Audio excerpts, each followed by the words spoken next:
Home Secretary, of course, MP for Fareham and Waterlooville, Suella Braverman. Welcome, Suella. Good evening.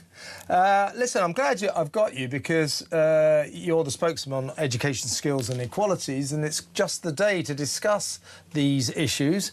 Andy Burnham, about an hour and a half, 2 hours ago, made this announcement, which I think is the epitome of two-tier Britain, incredibly divisive, saying that the parents of children who become apprentices will be given £4,500 a year by the government. But there's a caveat. Those parents, to get that money, nearly 100 quid a week, have to be on benefits. If you've made the mistake of going out and getting a job and paying for your family yourself, earning your own money, you don't get this £4,500 a year if your kid becomes an apprentice. I mean, what do you make of this policy? I think it's divisive, two-tier, and I think characteristically of this new Prime Minister, just not thought through. I think you're right, Kevin. Listen, we do have a crisis of youth unemployment. We've got over 1 million young people between the ages of 18 and 24 who are currently not in education, employment or training, and that is a crisis. And so we do need to tackle this challenge of young people on welfare. But giving more money to people who are welfare claimants is not the solution. It's not an incentive. It's not going to fix anything. It's going to cost billions of pounds. I don't know where Andy Burnham is going to get that money from. And it's wholly unfair. What about the hard-working Brits who are getting up early every morning, slogging their guts out, coming back late, exhausted, and doing it all again day after day and paying through their noses at record levels of taxation? So, no, we shouldn't be paying more money to those on welfare, and we will strongly oppose that. But what we do need to do is overhaul the whole system, because what we have in our education and our skills framework at the moment is not working. We're funneling too many of our young people through a highly academic route and pushing too many people into university because of this Blairite obsession with 50% of young people must go to university. It's not right. There are many dud degrees. Average student debt is £50,000. A lot of that is never repaid. It's the British taxpayer who pays for that. And job prospects are low now for graduates. Average starting salaries for average graduates is falling. And meanwhile, we do have labour market shortages in many aspects of our economy. Now, the last caller said, where are these apprenticeships going to come from? The reality is that we've been importing cheap foreign labour for many years to fill a lot of gaps in construction, in hospitality, in care work, in many, many vital sectors of our economy. That's not right. Far better to get our young people into high quality technical and vocational training pathways, good quality apprenticeships, avoid the great university scam, as I call it, and start earning and learning and moving forward with their lives. So the big picture really is one of a necessary reform. How Andy Burnham's going about it, I'm not sure is the right way. Exactly right. I mean, you know, he always seems to manage to find some kind of bill to pay for all of his policies. So this policy, £4,500 a year to all parents on benefits whose children become apprentices, would apparently cost upwards of £1 billion. Nowhere in his announcement does it mention how long parents will be paid this money, how many years they'll get it, how you'll choose the parents who qualify. And as I say, to go back to the basic criticism of this, it's incredibly divisive, incredibly unfair to parents who are out there working. It's one more policy from Labour that incentivises being on welfare.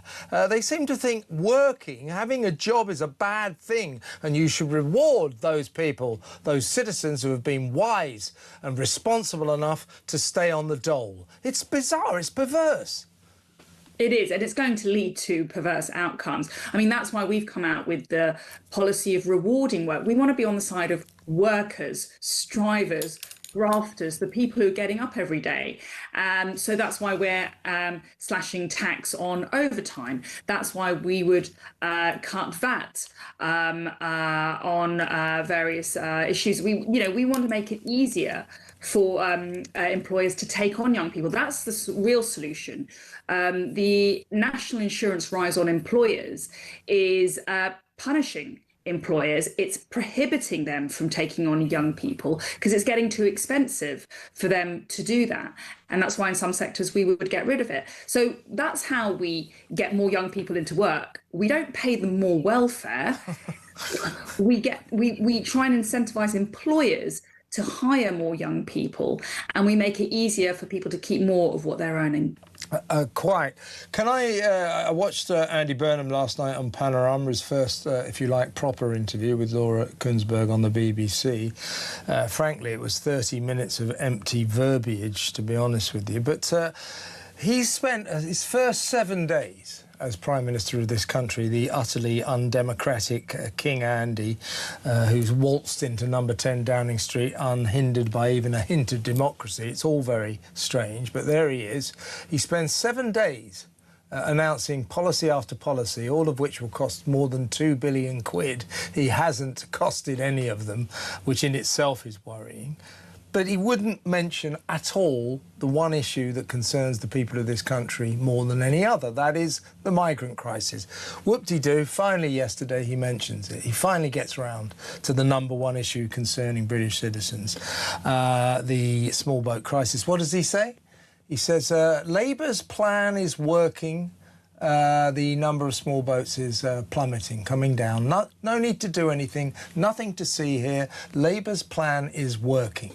This, after his first 7 days, were distinguished by nearly 1,000 illegal foreigners coming across the channel in illegal, unlawful small boats. One of them shouldn't be called a small boat at all. It had 165 people in it, the biggest ever small boat to cross the channel. So the mega boat is the new scourge. He says, nothing to see here, nothing to worry about. Labour's plan is working. I'm not going to do anything. How worrying and terrifying is that? Well, this is the number one issue and the number one crisis facing our country. We don't have secure borders, and the last Conservative government failed. It didn't take my advice as Home Secretary that we needed to leave the ECHR if we were going to stop the boats. It's one reason why I left the Conservative Party. The Starmer government failed. He pledged to smash the gangs and stop the boats. And the numbers arriving in 2025 exceeded the numbers arriving in 2024, which exceeded the numbers arriving in 2023. So this problem is getting worse, not better. Shabana Mahmood's deal has not worked. That was hailed as the solution. She's just introduced a law into Parliament that she says will stop the boats. I recently spoke on it in Parliament, voted against it because it's a farce.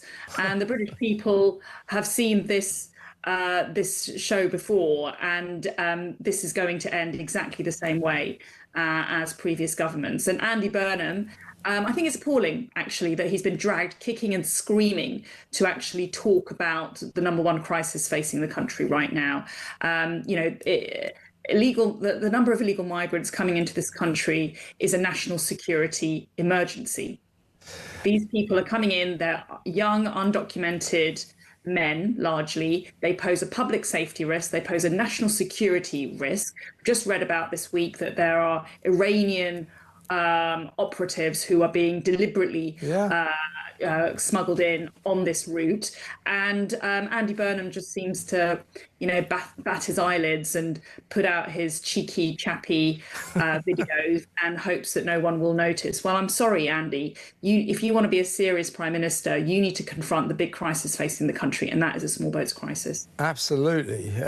Do you fear? I watched Panorama last night, because I was intrigued here. We had a guy now, 8 days our Prime Minister, has not yet talked to the media, has not been interrogated by Parliament, has not put himself up for scrutiny at all, not one bit. So I was interested to see his interview last night.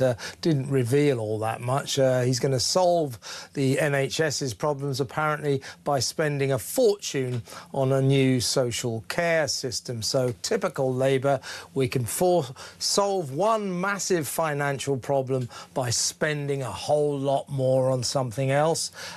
His other initiative, if you like, was, I think in theory I'm with him, which which was to get kids away from all going to university pointlessly to do degrees that will condemn them to a life of unemployment. You know, I don't disagree with his basic principles on education. You've got to get more apprentices out there, more practical kids learning practical things rather than Latin and the classics. I get that. But by and large, he seems like an empty vessel just spewing platitudes. He seems like a politician who's going to always be prepared to talk about things that make him look good, that make people feel good. Oh, I'm going to give you, take the VAT off your energy bills. How are you going to pay for it? I'm not sure about that. So on and so forth. But when it comes to issues that are awkward for him, like the migrant crisis, he's going to stay silent. He's that kind of politician, a grinning, feel-good politician who one day, very soon, I think, Suella, may well collide pretty violently with reality. Yeah, I think you're right. He's in, his honeymoon phase because he's not had to do anything really yet, and he's not had to make any big decisions, and he's handing out sweeties. He's trying to be motherhood and apple pie to everybody and make the most of his initial honeymoon period. But when he, as you say, collides with reality and the big crises facing this country, whether it is extremely high youth unemployment, whether it's the small boats crisis, whether it's two-tier policing and the real sense of fear and lack of confidence that millions of people feel in the police these days, whether it's our lack of armed forces to defend ourselves in the event of a military attack. There are serious crises right now, and they're not going to be solved by a kind of, children's TV presenter kind of guy who is spouting Corbynomics, because he's basically, this is all the magic money tree all over again. It certainly is, yeah. Andy Burnham just saying we'll pay for loads of great things to make your life easier without any thought about how it's all going to be paid for. Yeah, I had my doubts about this guy, but I was hoping for the best. And then he said his political hero was Neil Kinnock, and then I realised we're all doomed. But let me ask you this couple more questions, Suella, if you will. First one is, we've been concentrating or focusing in this show on a young lady called Khadija Patel up in Bolton. She's just won, all power to her elbow, a British Citizen Award in recognition of her work empowering women. She is photographed accepting this award in a head-to-foot niqab. You can just about see her eyes. She gave an interview to our reporter Samara Gill. She said it's her choice to wear this outfit. And I'm always a bit torn about this, because I do think women and men have the right to choose what they want to wear, but I think we need to interrogate why it is that women like Khadija Patel want to wear this item. I suspect it's because they're afraid of repercussions if they don't. But all in all, I think we're coming to a head here. And like France, like Tunisia, like quite a few countries around the world, perhaps Britain is on the cusp of having to decide whether or not we outlaw the niqab and the burqa. What is your view on that? I think, reluctantly, I think we should. I don't think it is commensurate with British values. I think it reduces women to the status of second-class citizens. It makes them invisible. It makes them a symbol of servitude to the men who run the Muslim religion. I don't think we should allow it anymore. What's your feeling? Well, I've been very emphatic on this issue for years, and I believe we have to ban the burqa and the niqab in public places. This is not conducive. It's not British. That is not a symbol of Britain or British values or female equality. And I think it is a symbol of oppression and servitude.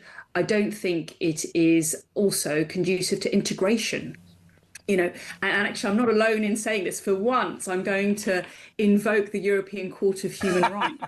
Miraculously, I Thank know. God we're still a member. Breaking news. I actually agree with the European Court of Human Rights. There is a case from the European Court of Human Rights where even the Strasbourg court, all the lefty lawyers in the Strasbourg court agree with me, Suella Braverman, that actually the burqa is not conducive to integration in a democratic society. And it has actually upheld various bans that other European countries have rolled out when challenged at the European Human Rights Court. So actually, it's not about violation of human rights. This is about integration. This is about how we communicate in a society, looking people in the eye, being able to see their facial expressions, understanding what they mean, is all about how we communicate in the United Kingdom. And I think, face coverings in general, actually, we need to look at that more broadly. So this is not about singling out one religion or one culture. But I do think this is, in particular, a symbol of oppression of women. It should be banned. And I'm very clear about that. I totally agree, Suella. My last question to you is your thoughts on Nigel Farage, Reform UK, yesterday reporting Zach Polanski to the police for this Instagram post featuring a generously proportioned man with a beard wearing a T-shirt emblazoned with a guillotine saying, "We're only making plans for Nigel." Nigel has reported Polanski because he's allied himself to this tweet, or sorry, it's an Instagram post. Nigel Farage saying this is incitement to murder. I mean, I'd like the police saying, well, we're taking this very seriously, and I think in the slipstream of the tragedy of Anne Widdecombe, we do have to take this sort of thing very seriously. I haven't heard anything from the police except we take this sort of thing seriously. Have you heard whether or not they've interviewed Zach Polanski? Yeah, I do think they need to get fairly dynamic on this, don't you? Yeah, I think that this is an outrageous image posted by a party leader, and where it was regardless of who has been posted by it is a horrific image. And I think that, especially in light of recent tragic events and the constant and very steady flow of threats that Nigel Farage receives himself, merely for speaking the truth and standing up for Britain, I think that it's right that the police are looking into it. Have you taken steps yourself, Suella, about your own security? Because you're a well-known figure, part of a party that seems to attract the anger and fury of far-left lunatics. Have you taken any steps about your own security? Yeah, I've got a security team, and they are, unfortunately, it's become a feature of public life for many of us in Reform, many of us on the right. But, it's not going to stop me doing my job. It's a privilege to be elected to Parliament, and I try as much as possible to be accessible, to hold public events, to be in the community, and that's a real aspect of the job that I cherish. And I think it would be a real shame if we lose that in other countries. Elected politicians are very aloof, very distant, very shrouded in mystique and security, and I think it really is damaging for democracy. So I think the balance needs to be struck. But yeah, I've been on the receiving end of death threats, harassment, vile behaviour from people who disagree with my views. It won't put me off. Does it make you frightened, personally? Listen, I think you do. I think all MPs across the board actually now take their work with a little bit more caution, approach their jobs with a more serious attitude to it than in the past, in light of the murder of Anne Widdecombe. But, David Amess was a friend and colleague of mine, Joe Cox. These tragedies really bring home to every MP, and indeed anybody in public life, that there is a heightened risk. And I think that we need to be very honest about calling it out. And also we need to put the right measures in place to make sure all of our MPs, regardless of their party or their political affiliation, are kept safe. Well, it's a sad comment on our times, but you stay safe, Suella, and thank you very much.